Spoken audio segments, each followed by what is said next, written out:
Hello and welcome to another episode of the Opus Well Style podcast. My name is Iván Watanabe here with my partner, Evan Wohl. Evan, how are you, man? Doing great. Just had a great Father's Day. What about you? Same. It was wonderful. It was wonderful. As it should be. Yeah, I know, right? So we're excited today to have on Chalmers Brothers. A difficult name for me to say. Evan, do you want to introduce Chalmers for us today? I'm going to do my best, and Chalmers, maybe I'll let you do the bulk of it. But Chalmers, a best-selling author, certified personal executive coach, consultant, seminar leader, and speaker. Many other things. Has a great TED Talk. Former chairman and Vistage CEO, private advisory board.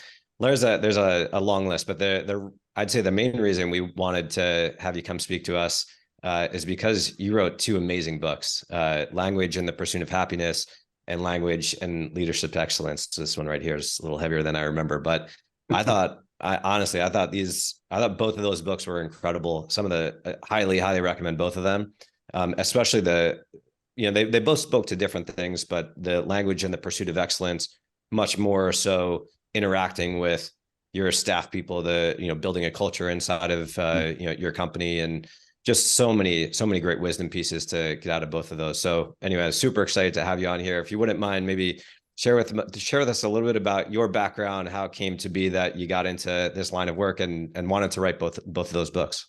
Absolutely. Thank you very much for having me.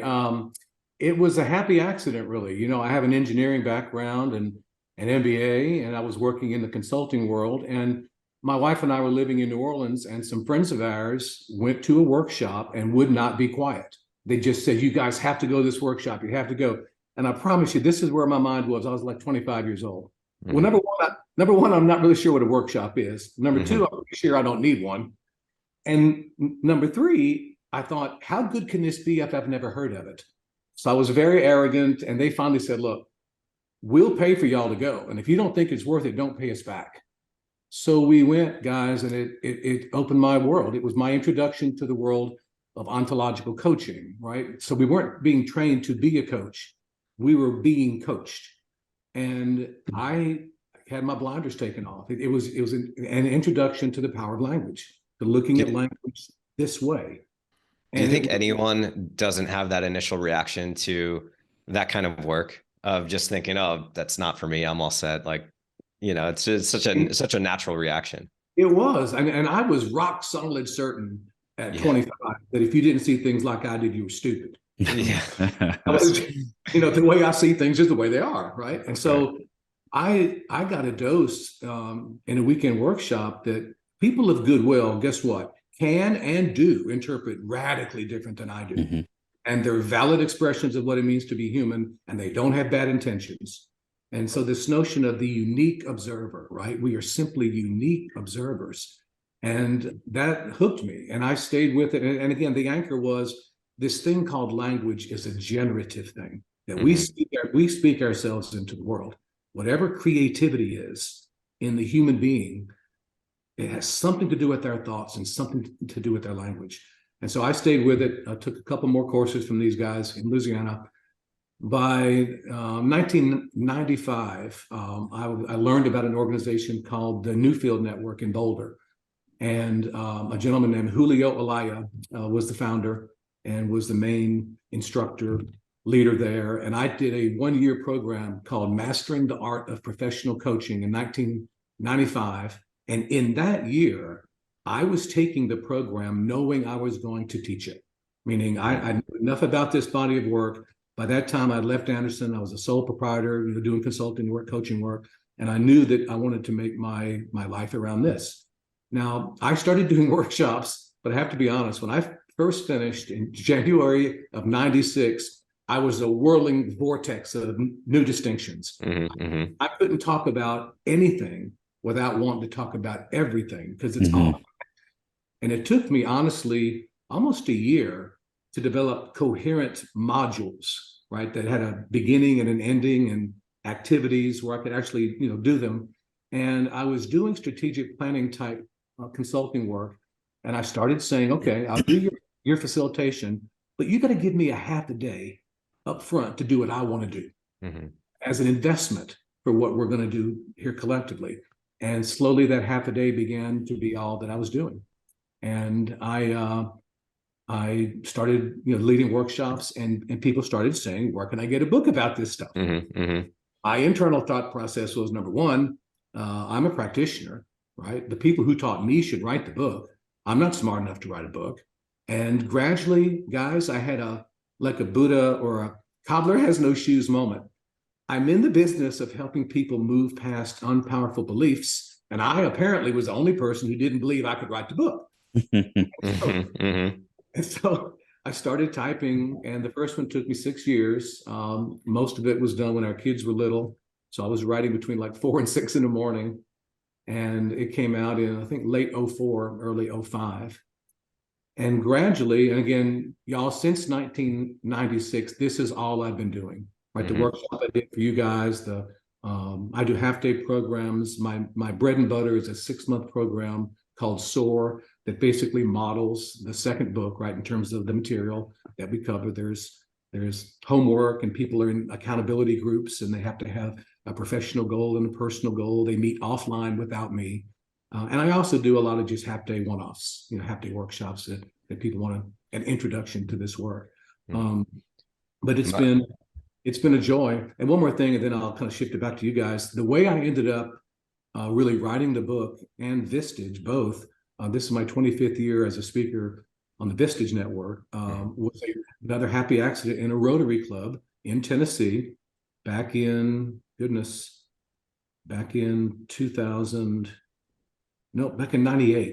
1998. And the speaker did not show up, and the president said, can anybody fill 20 minutes? I said, nobody raised their hand, so I raised my hand. I can do 20 minutes. So I'm talking about, my little metaphor is the big eye in the sky, looking at a stick person, right, for self-awareness and self-responsibility, and about the power of language, and that leaders get paid to have effective conversations and all this. And 2 people came up after the meeting. One, he said, my name's so-and-so. I'm CEO of a local company. I belong to a leadership peer group. He said, if you can do a half-day version of what you just did, I think we'd benefit from it. He said, I've never heard anybody really talk about leadership this way, and you'd be exposed to a wider world. I said, I have no idea what you're talking about, but the answer is yes. Yeah, right. And 25 years later, now Vistage is a central part of my life. Yeah. And another person came up and said, I'm so-and-so, and in the U.S. Social Security Administration in the Southeast, we're doing an RFP for a big training. Would you like to be included? I said, absolutely. And I submitted, didn't get to work, but a month later, he called and said, the winning company isn't able to do it for whatever reason, you got the job. And guys, that turned into 24 2-day leadership workshops, one per month over 2 years. And that's when people started asking about the book. And so when I started to write the book, the table of contents of my first book is the agenda I had for that 2-day program, because that's all I knew, right?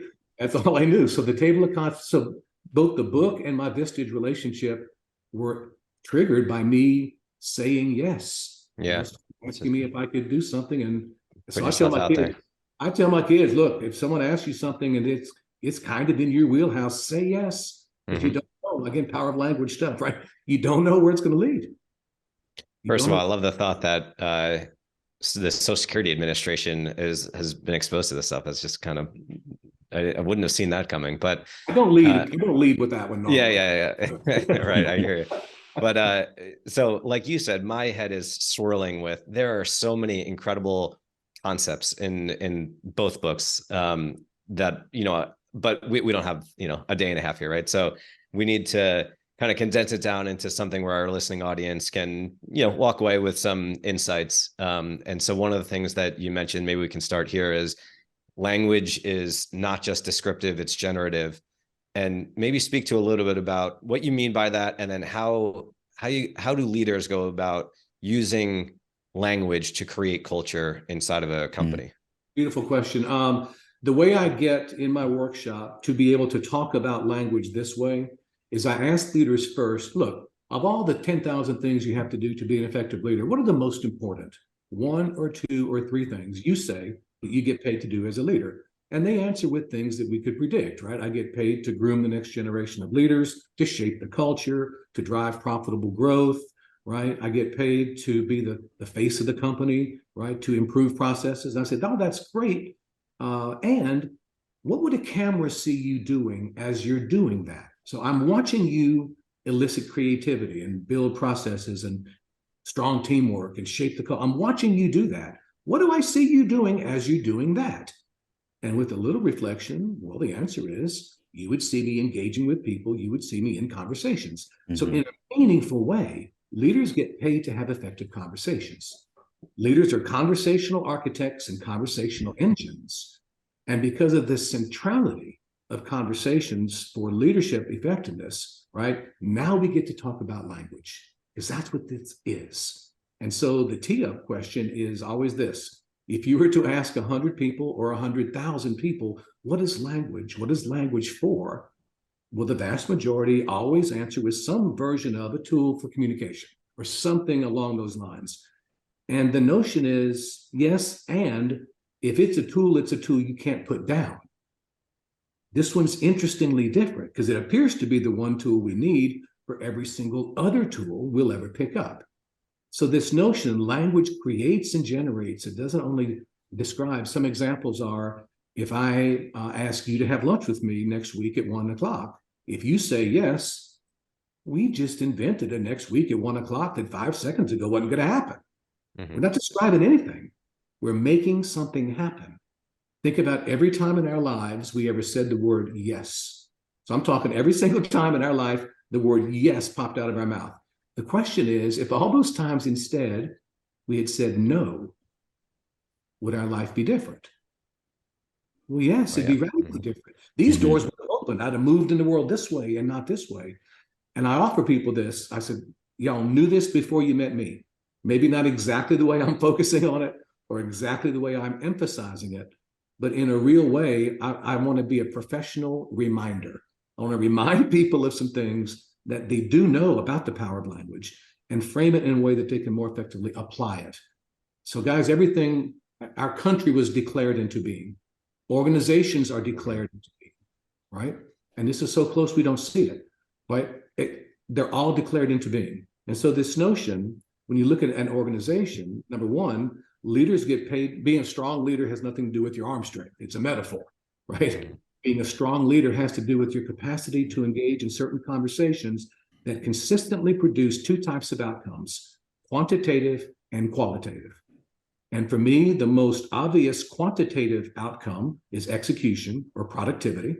And the most important qualitative outcome is culture, right? So there's a quantitative side and a qualitative side to organizational life. And culture and execution are obviously related. But the notion is this. When you look at what an organization is, and I'm talking any company, my wife's medical practice, GM, Coca-Cola, a little pizza stand, it doesn't matter.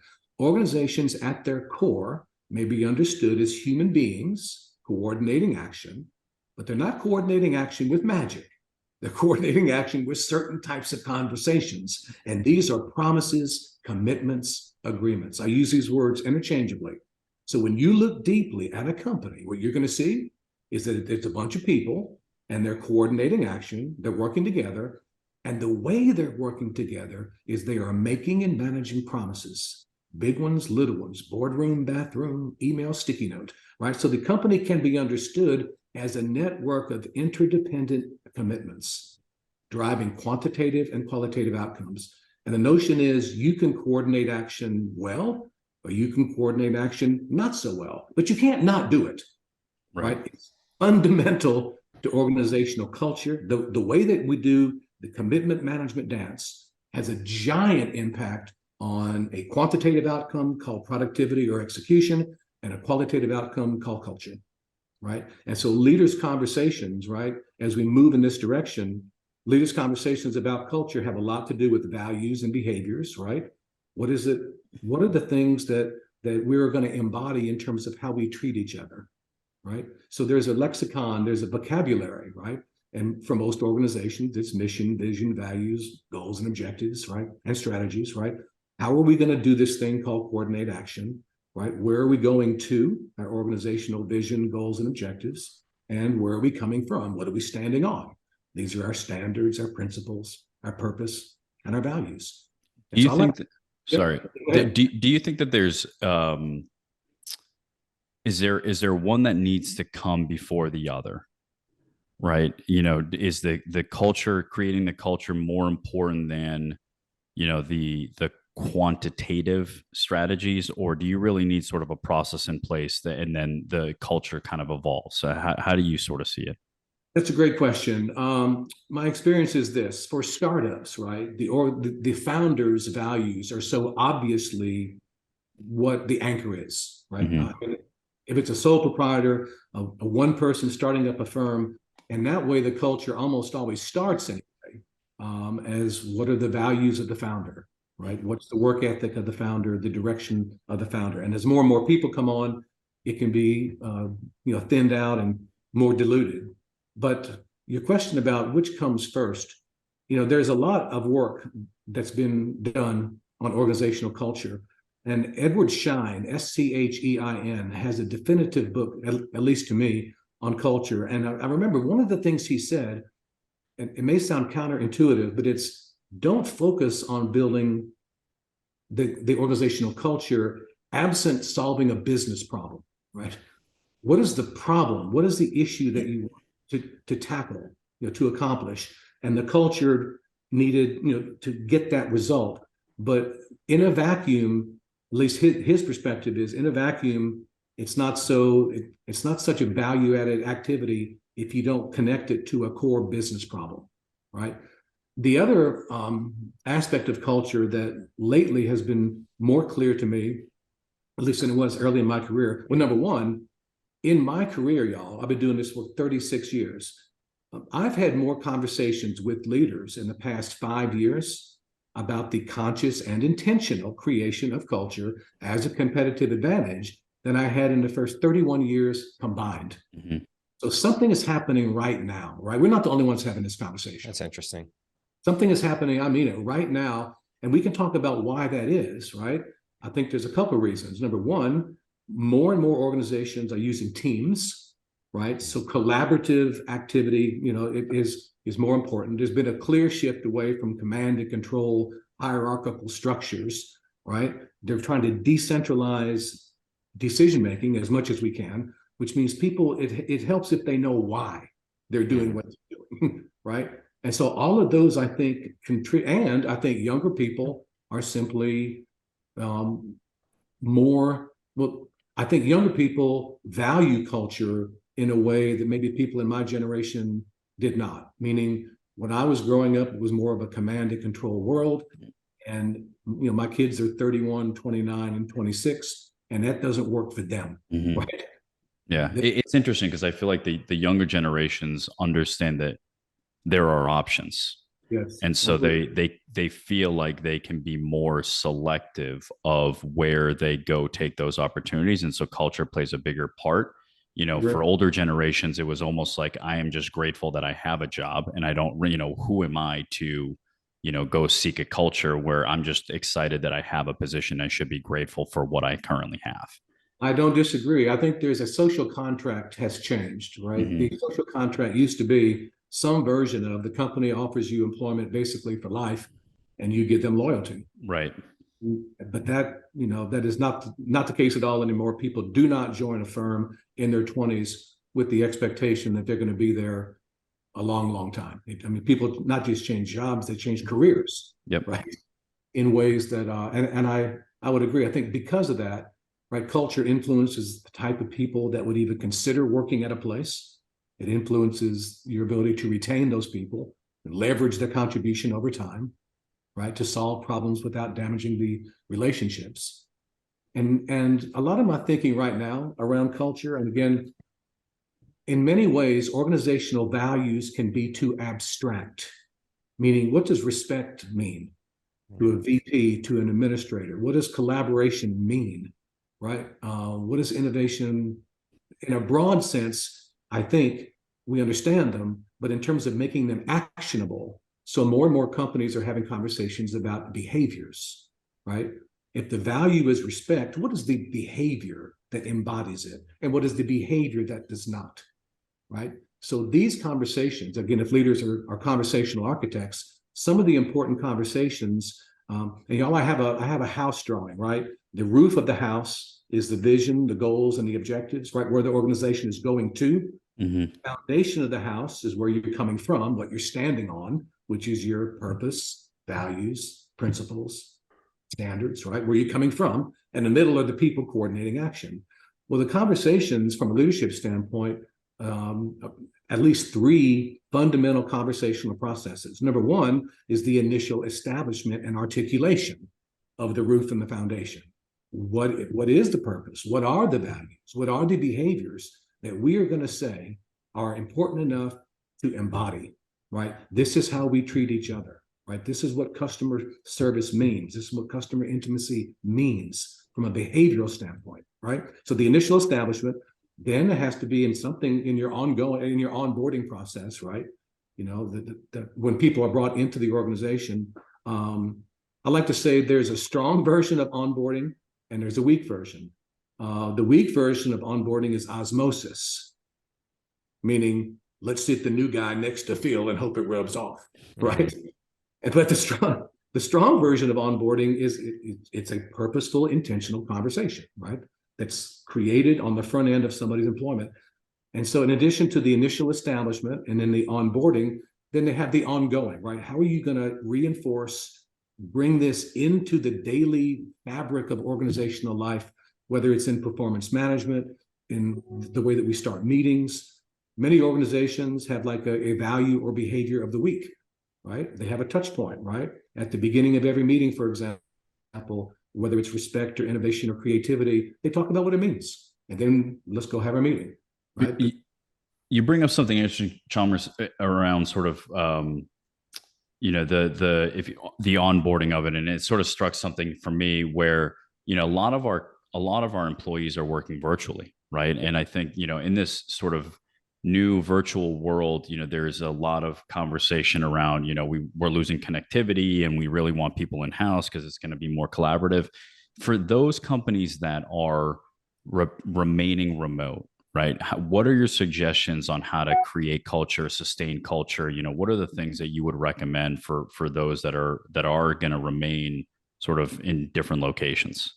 I think it may be more important, not less important in those kind of situations. I would absolutely recommend regular time when, if we're virtual, if we're all here together, right? We have a regular time where I can see everybody and we invent conversational processes where we get to know each other, right? Even if it's a virtual conversation. One of the things I do in a workshop is called a conversation for relationship. The notion is this: the vast majority of our relationships are not sexual and they are not physical.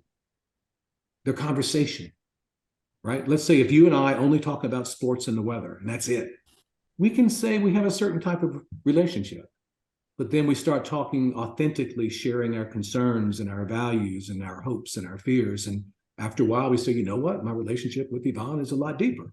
Well, of course it is. Look at what we talk about, right? So I would say that if leaders are interested, if they have a remote workplace, and one way to keep the connection strong is to understand that relationships are built on conversations, and to create situations where we purposely engage with people, not just one-on-one, but we have a group setting.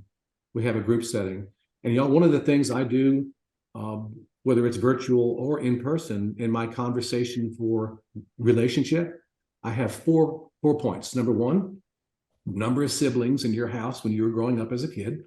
Number two, your position in the birth order.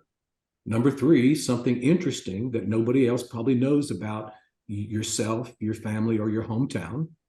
And I add number four, a childhood challenge you dealt with or overcame. And we simply have a structured self-disclosure.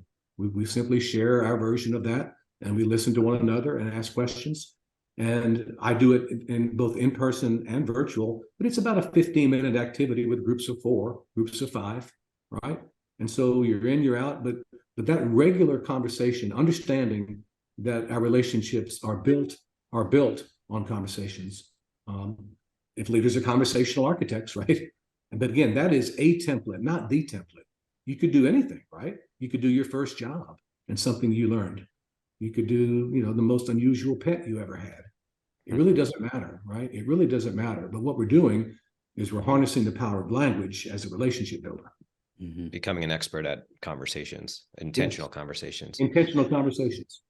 One of the examples that I want to bring up, and maybe you can speak to, is about building culture. It's important to sometimes, if not often, have difficult conversations.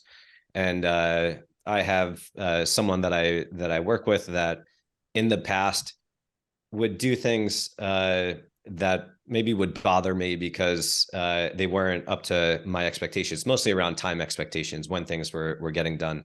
And I would find myself often making either backhanded comments of like, yeah, as discussed, we need to like get this done sooner, et cetera. And then I read your book, and then we had a great conversation around what are our shared expectations. Yep. And so, and I asked him, I said, what do you think is an appropriate expectation for getting this done? And he, wrote out whatever he wrote, and I, commented a little bit and maybe pushed back a little bit, but, we came to a shared agreement on expectations. Sure enough, a week or two goes by and he missed those shared expectations. And then it was much easier for me to say, remember a week ago, you said this was our shared expectation and you didn't meet it.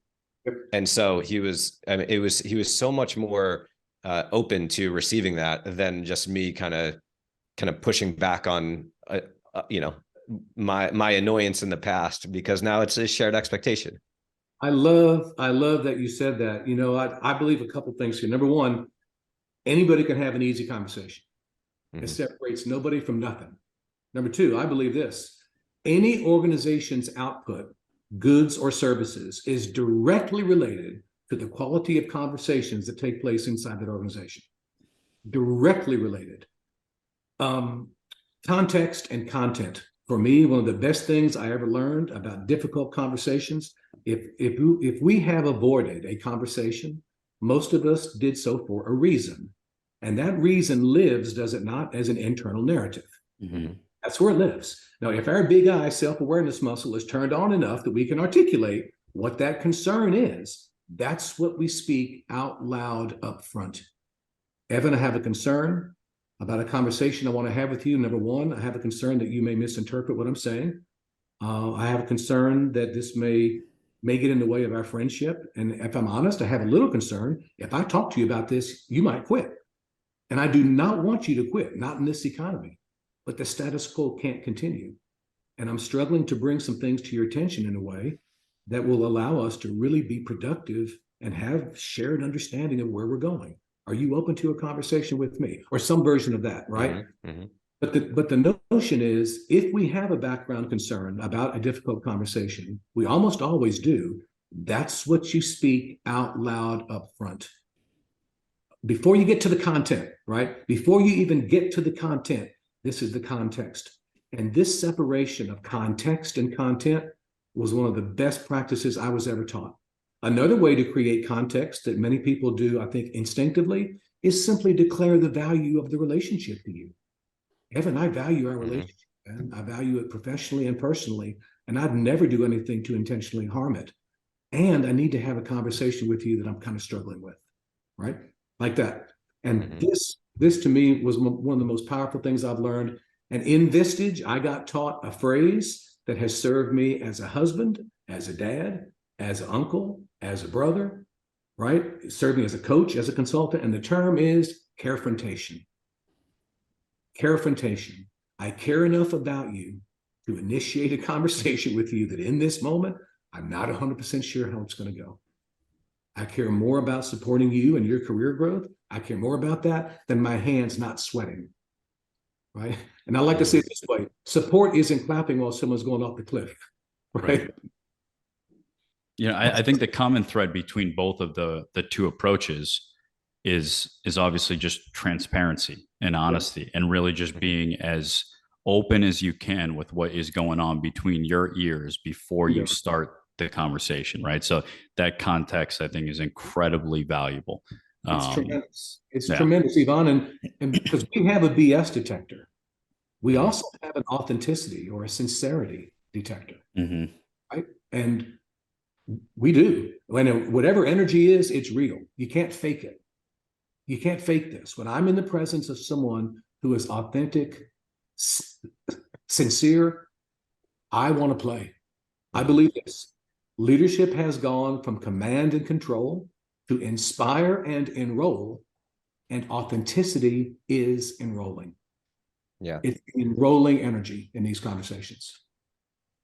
One of the great things that I got or learned from, I don't even remember which book, it was probably both books, but the impact of your mood or anyone's mood on your ability to learn, on your ability to create culture, on your ability to create context.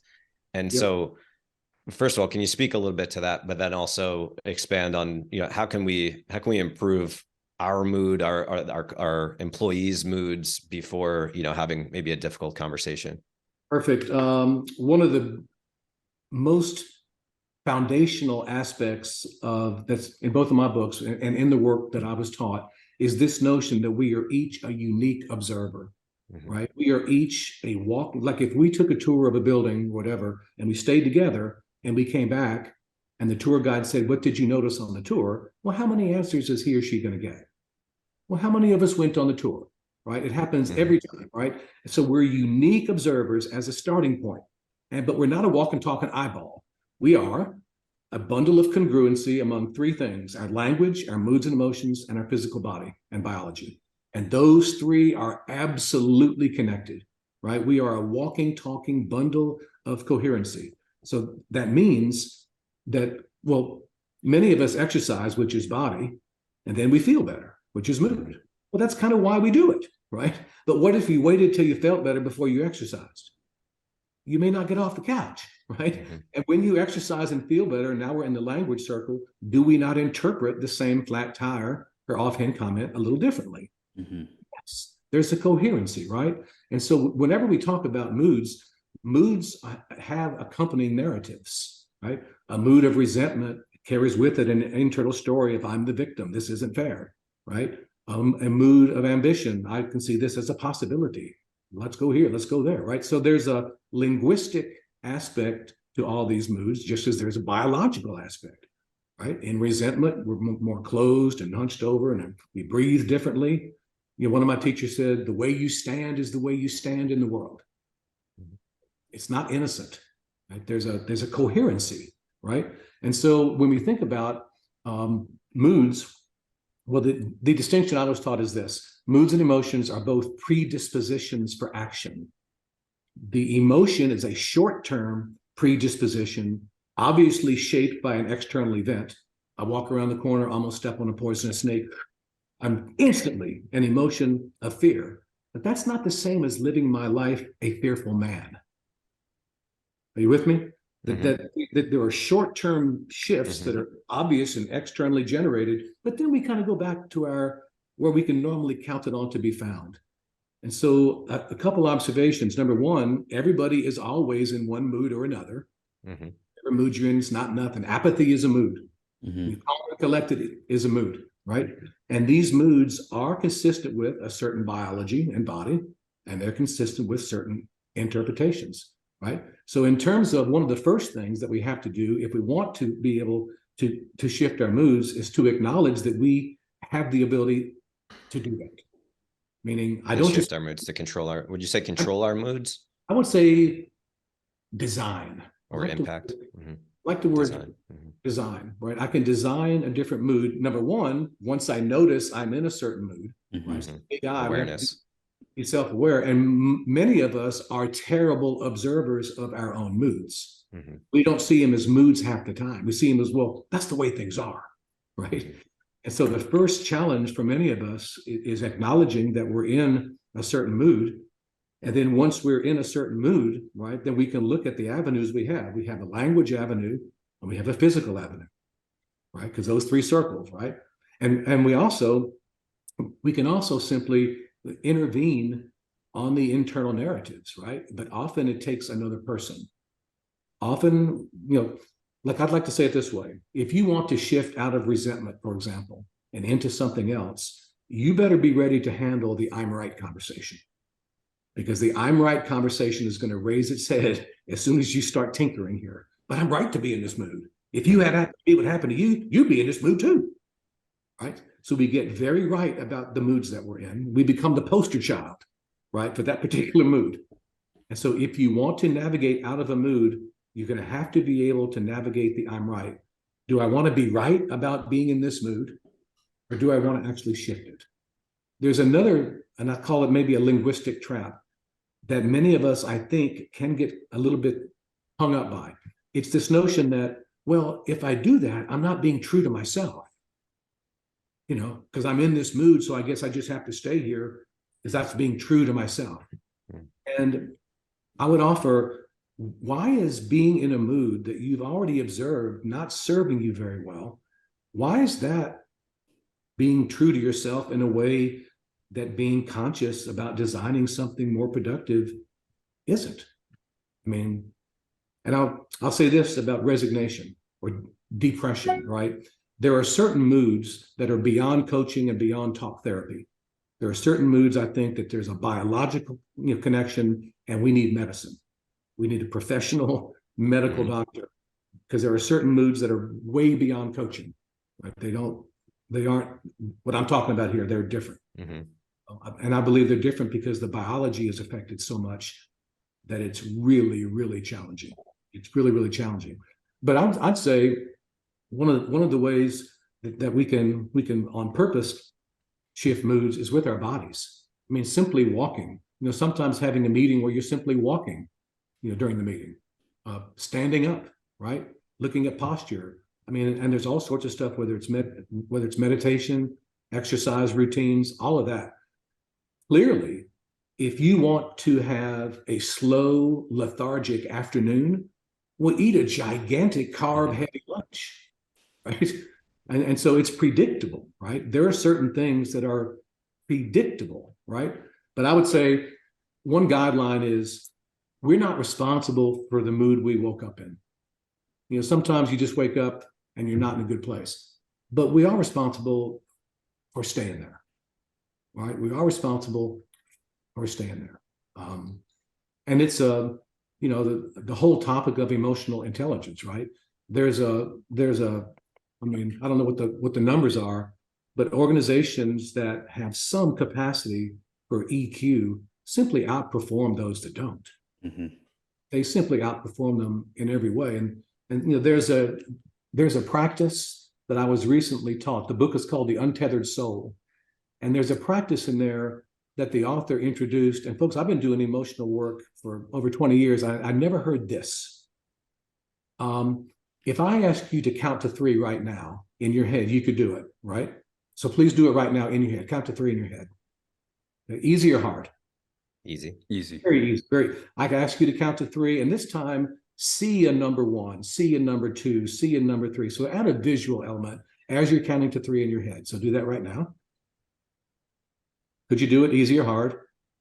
Easy. Very easy. Now, in this way, you can be said to be the author of your thoughts. You're consciously bringing the 1, 2, and the 3.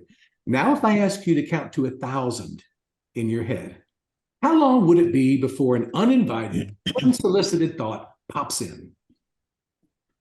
Not very long. Are you with me? Question, probably 20 seconds. In this latter example, it's not accurate in the same way that you're the author of those.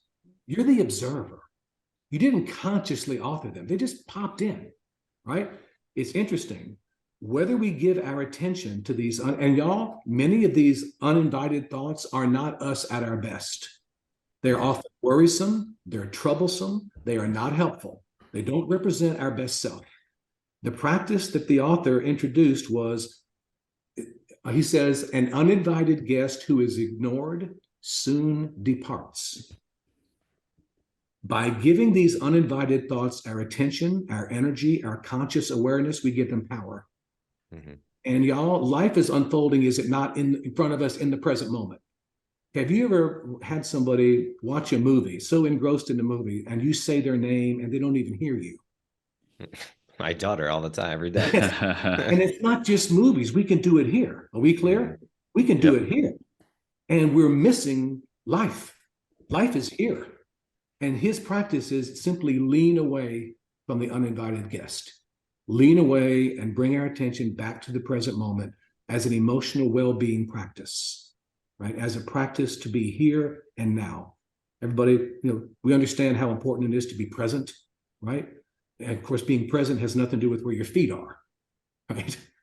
Being present has to do with the degree to which you are engaged in this and not running around chasing something here, usually in the past or the future. And that, as an emotional well-being practice, I have found value in, and I've begun using, and I've begun teaching when I do the emotional intelligence and trust module in my workshops, right? That's that great. Practice as a well-being practice. How conscious do we want to be about our own experience? That's wonderful. He says, if you don't do that, it's like driving a car 50 miles an hour without your hands on the wheel, just going everywhere. Just go here, go over here, go over here. And it was like, you know what? I think that's true. I think there's an intentionality to our consciousness. And there's a clear separation that we are not our thoughts. We are not our thoughts. We're the observer of them, or we're the author of them, but we're not them. We're not them. I love that. Well, Chalmers, we really, really appreciate the conversation today. I know Evan and I were very excited to have you on, and I know this was extremely valuable for us, but also for the listening audience. Before we let you go, can you just share a little bit about where the listening audience can find out more about you, about your consulting services? Where can they get in contact with you if they want to learn more? That's perfect. My website is www.chalmersbrothers.com. So it sounds like a law firm, but it's me, right? My middle name is Chalmers. My last name is Brothers. And so if you Google chalmersbrothers.com, it'll pop up, and there's some videos there. There's also access to my TED Talk and my books. And there's a button that you can email me from there. And if you want to talk about workshops or different program possibilities, I'm all ears. And thank you for having me. It's been a joy. It's been a pleasure kind of reconnecting with y'all. And thanks again for a wonderful conversation. Absolutely. Well, thank you so much, Chalmers. And thank you to the listening audience for tuning in. Make sure to click subscribe below to be notified when we have our next episode. Appreciate you both. Thanks, guys. Thank you.